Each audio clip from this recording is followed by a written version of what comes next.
Hello YouTube, this is David here with David Plays X89, and we're going to be doing an unboxing and review of the Ultra Gear 32GP83b 31.5-inch monitor. It has a ultra fast refresh rate of 165 Hz, G-Sync compatible, Nano IPS display with DCI P3, 98% and HDR10 it claims to have. So we're going to unbox it. We're going to do some tests and see how well it gains. So we're going to start the unboxing now and let's see what comes in the box. Okay, so let's get this out of the box.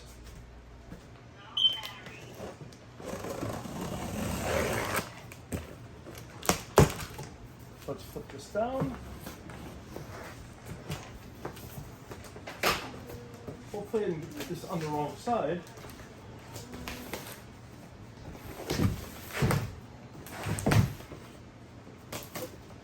My desk is a mess, so I have to do this on my kitchen table.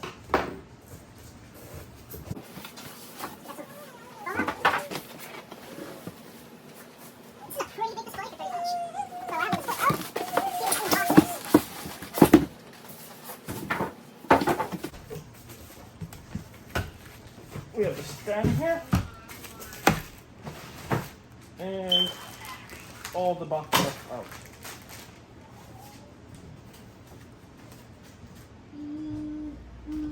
So it actually comes with this CD. But who the hell will use that? So we get HDMI cable, right here, HDMI. And we get, let's see, DisplayPort cable, nice, and adapter. So let's take a look at the stand. You can hear my daughter's excited for a new monitor unboxing.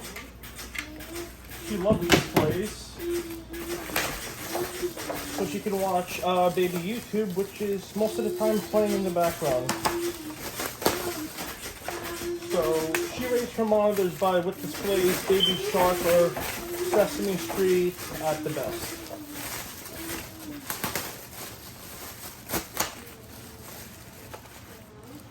So that is the stand there. Pretty simple design. So to hook the base on, all we gotta do is turn these screws. You can do it toolless, I believe, or a screwdriver.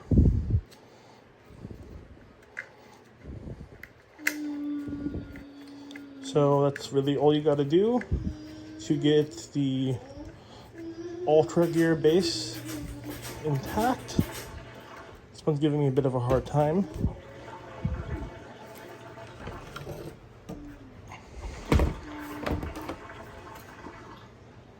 So there's the stand.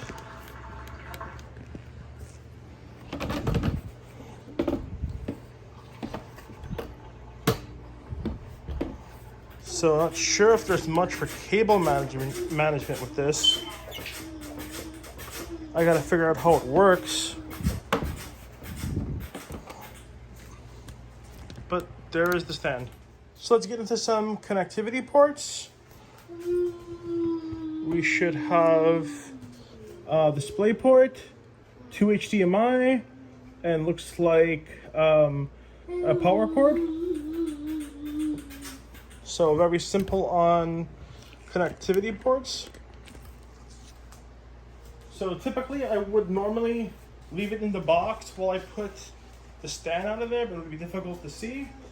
So just for this video, I'm doing it like this.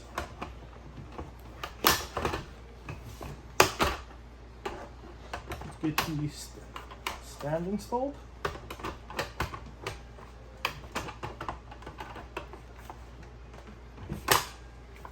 There we go.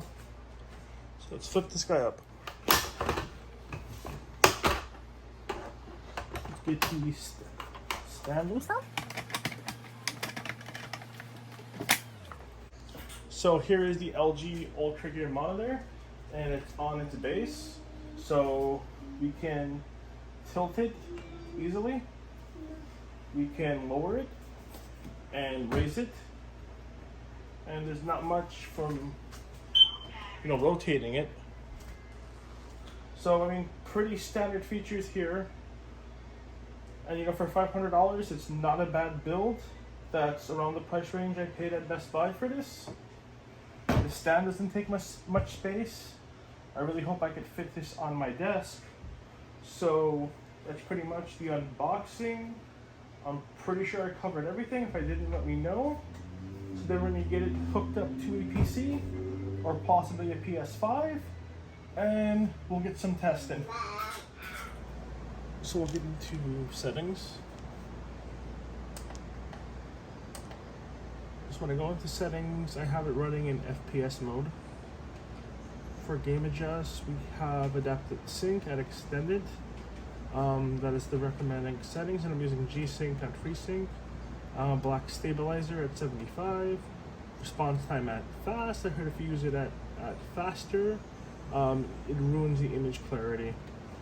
I have the green Corsair, the FPS counter on. That's more useful for console, since most of the games would have the overlay built in. Brightness, I'm using 88, contrast 83. I'm using DisplayPort 1.4. So it has 2 HDMI ports, port 1, port 2 DisplayPort, aspect ratio 16:9, auto input. So when you hook up a device, it'll switch inputs. So you have language, user defined key 1 and 2, smart energy saving, power LED, automatic standby, I have off. So let's see what else is in here. So response time, it's, as I said before, it's recommended to use fast. And the other problems with it is when you're using DisplayPort, you can't use the built-in LG software. It does not detect for me. When I use HDMI, the software will detect and would let me configure this with the desktop instead of using the joystick under the monitor. So I mean, you don't get much in the settings. You don't get a ton of features. Most of them are basically useless, except the crosshair, and you can even see it while you're in the desktop, not even in the game. But that's basically it's basically really simplistic when you go into the settings of the monitor. I mean, the build isn't the best quality. I believe it's it's a plastic base. Not a lot of visuals going on with the build. I mean, it's not the best quality of build. Cable management is minimum. And then there is a USB port that's covered. So when I did the unboxing, I pretty much didn't see the USB port, but there's a cover for it you have to remove. And that's basically how you update the monitor. You need a 3.1 USB flash drive. You have to install the firmware on the monitor and then load it through the USB port, which is a pain. I mean, it should be very simple, to update the monitor without having to use a flash drive. I mean, it's 2021. I don't know why this monitor needs to be updated like that. And it doesn't connect through to LG's software. It doesn't have any RGB lighting, which is kind of disappointing, but you don't really need it. I mean, the build quality, it's as I said before, it's not the best build. I mean, the Razer had amazing build quality, but it had a ton of ghosting and didn't work anywhere near the $800 price point. I mean, the base was amazing with the RGBs, but I mean, what I could basically say on this monitor, it's a mid-class 1440p for $499. You can't go wrong. But I think if you're looking to spend a bit more, I believe Asus has better monitors, and even Aorus. I haven't used those myself, and I'm just going by the recommendations I heard from everyone. So now we're going to shoot some footage of the LG Ultra Gear 32GP83b, and we're going to use Warzone. We're going to go to quick play and try to record a round so you can see if there is ghosting, the response time of the monitor, because it's 1440p, 165 hertz, and 1 millisecond response time. So we're searching for a game now. We're going to be using Cold War, just to show you how the monitor responds to first-person shooters. I'm not using HDR, I'm using minimum settings to get the most FPS as possible. So it's kill confirm, checkmate, and the game should be starting now. So my impressions with the monitor, that it does, look good. You're getting, a good deal for the $500 price range. It's not a premium product. It's not the best monitor out there. But I can tell you right off the bat that it does the job. I do have around 30 hours of experience gaming with this monitor. And I'm using PC. I'm using a RTX 3080. Intel i9, 1100K, 11900K, which is overclocked. So the PC I'm using is basically top specs here. Expectations are high. Don't let us down. I mean, 3090 would be nice, but it's too pricey. Let's see if we can get some kills.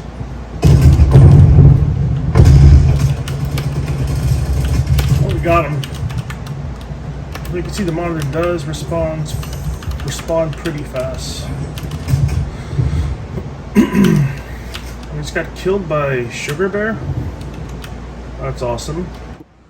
Okay, so we're gonna drop into Warzone and do some testing. We're gonna do Resurgent Squad. I'm gonna show you some features. This is the settings I have in general, so you can quickly take a look. I'm not gonna go through every one of them to avoid having a 2-hour long video.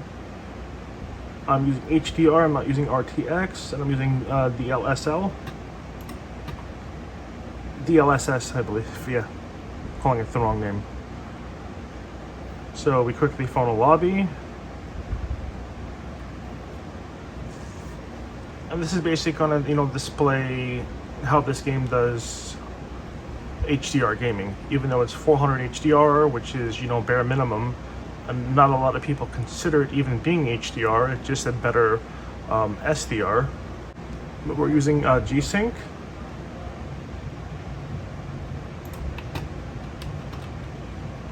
We are using the fastest setting, and not fast.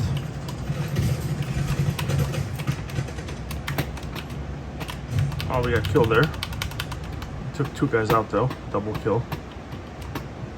So the fastest setting, FPS mode.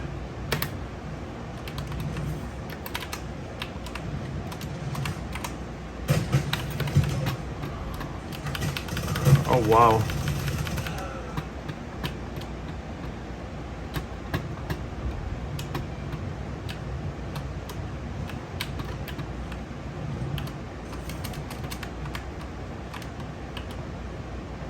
I mean, I did notice some visual tearing.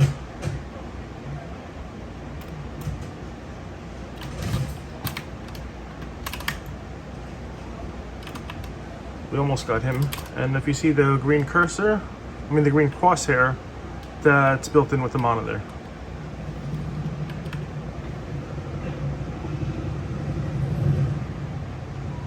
That's another feature the monitor has, even though biggest part of the monitor is it lacks features. It doesn't have top tier HDR performance, but does a decent job for $500. It's nowhere near perfect, and it's definitely not the worst display you can get, but I think it does the job for $500. It's highly competitive in that price range.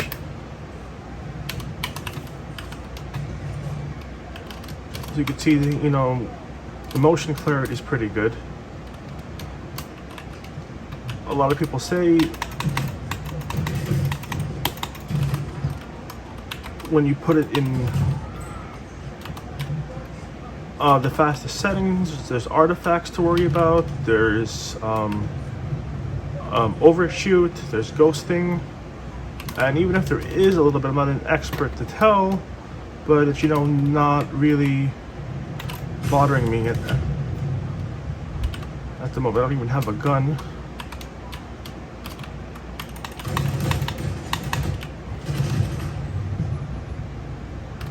Well, that's my fault right there. So that's my demonstration for Warzone with HDR on. And I'm gonna think about doing some PS5 testing. Okay, so we jumped in PS5. We're going to screen the video. We're going to use the 2160 4K resolution. And we're gonna put HDR on. HDR on. We could adjust HDR.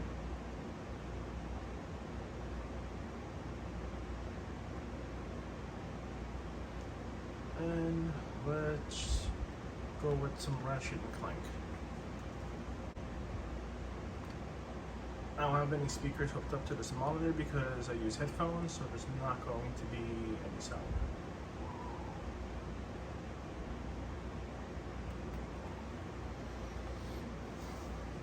No, I am using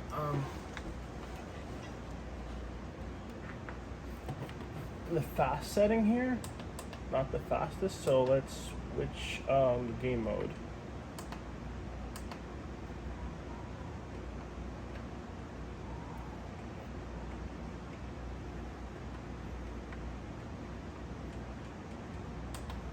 Let's go with Vivid. Let me see what looks better.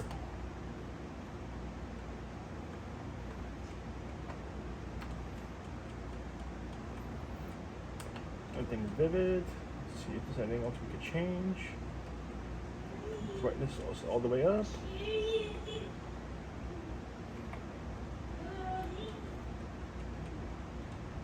Okay, so that should be fine.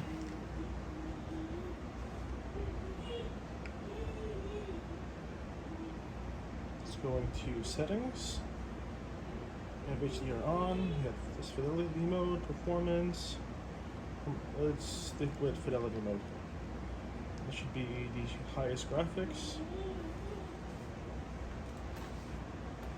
And resume.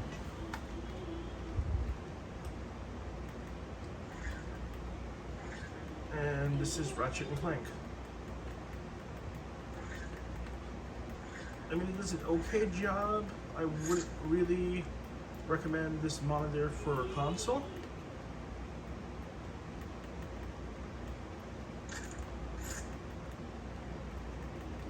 I mean, the motion looks fine.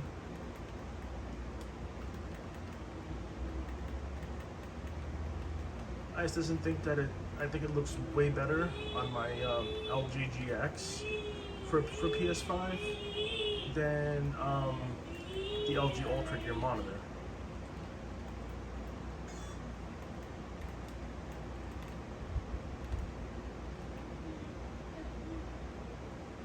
I don't notice any visual tearing or ghosting. But I mean, it's not fully configured and calibrated, and you know, this is just standard settings that I'm using. I'm sure if there's pros who can get better visuals out of this than I could. But this is the completion of my PS5 demo, and I chose to use Ratchet. So we're gonna do some Resident Evil Village here. And this is set up for max fidelity. So we're going for the best graphical settings we can use. We're doing this in 1440p. Just a 1440p monitor. And let's see what a game looks like. I'll try to save file.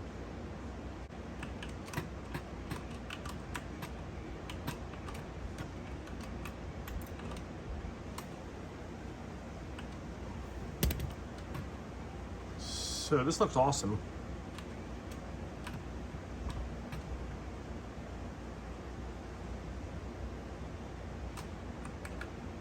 Let's put an overview on. That doesn't work in this game? Why does not this work? Okay, here we go. And we're getting 160 frames per second.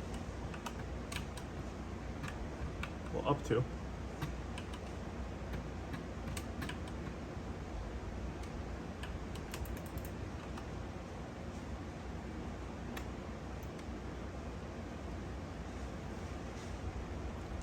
So this is with RTX. Let me verify. HDR on.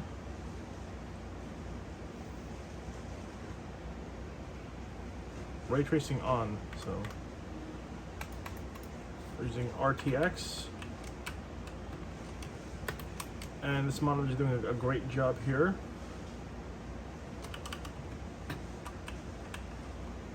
You can see some of the details.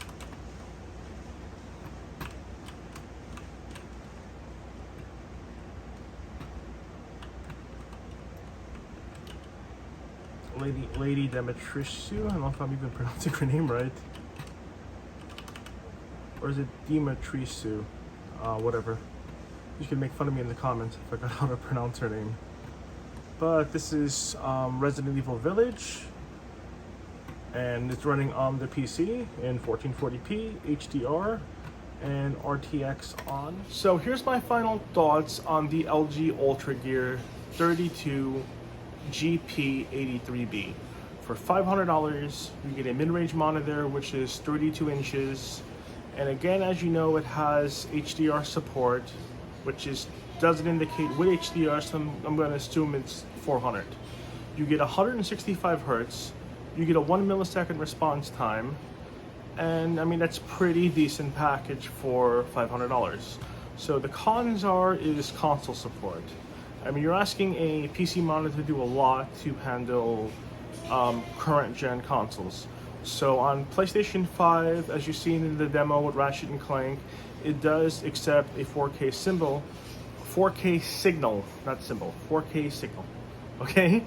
So it does accept a 4K signal, and then I think it's called super samples it to 1440p. But you could still get the 120 hertz, but I believe it has to be in 1080p. Not 100% sure on how it works on PS5, but not happy with the performance. It just doesn't look as sharp. When I play on PS5, I use my LG GX, which is the same as the CX, and that is the full experience. That's how you get immersed with a PS5. So that's what I recommend for, you know, PS5 and Xbox One. So bad console support, or, you know, basic console support. I mean, it doesn't have HDMI 2.1, but it's a 1440p monitor. You don't get the bells and whistles like you do on the Asus and the Aorus and the Samsung G7. But again, you're at the $500 price range, and it is a mid-range monitor. Motion clarity is decent. The software is horrible. And when I connect to DisplayPort, I can't use the software on my computer. It will not detect the monitor. I would have to hook up to an HDMI cable, and I don't get the 165 hertz that way, so I have to use the joystick, which is under the monitor. So for first-person shooters, FPS games, it does an okay job on Warzone. It does an okay job on Cold War. I know a lot of people say to use the fastest setting. Well, to use the fast setting, because when you use the fastest, that's when you start to get to overshoot territories, and ghosting, and visual tear, and artifacts. I mean, it didn't bother me. I didn't see an issue with the fastest settings. If it did, I'm not an expert in display calibrations to catch on, and a complete expert on displays, but I am a gamer, and I'm trying to give you the best analogy of this monitor. So for PC gaming, it does a decent job at its price point, as you've seen in the demo for Cold War, for Warzone, for Resident Evil Village. Motion clarity is good, it responds quick, it looks great, and it's basically a mid-range competitive monitor. It's very competitive for first-person shooters like Cold War and Warzone, and you could get immersed with a game like Resident Evil Village, which has, you know, a big world. It's graphical, it's, you know, high-end for PC, and it's 1440p gaming. So my overall score, if I had to score it and put it in the mid-range category, I would give it an 8 out of 10 for a mid-range monitor.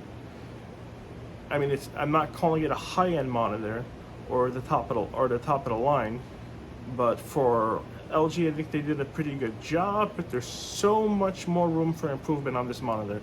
I know this is the 2020 version. I know that they have a newer version, which I believe is 180 hertz overclocked. I haven't tested that one out yet, but it does do a good job for the price point. I would recommend getting the current version of it. It should be definitely better than the 2020 version. But if you're on a budget and $500 is your max, this is the monitor for you. Don't expect great results out of console gaming and on PS5. It'll do it, but it won't do the best job. So thank you guys for watching. This is my review and unboxing on the LG Ultra Gear 32GP83b. More content coming soon.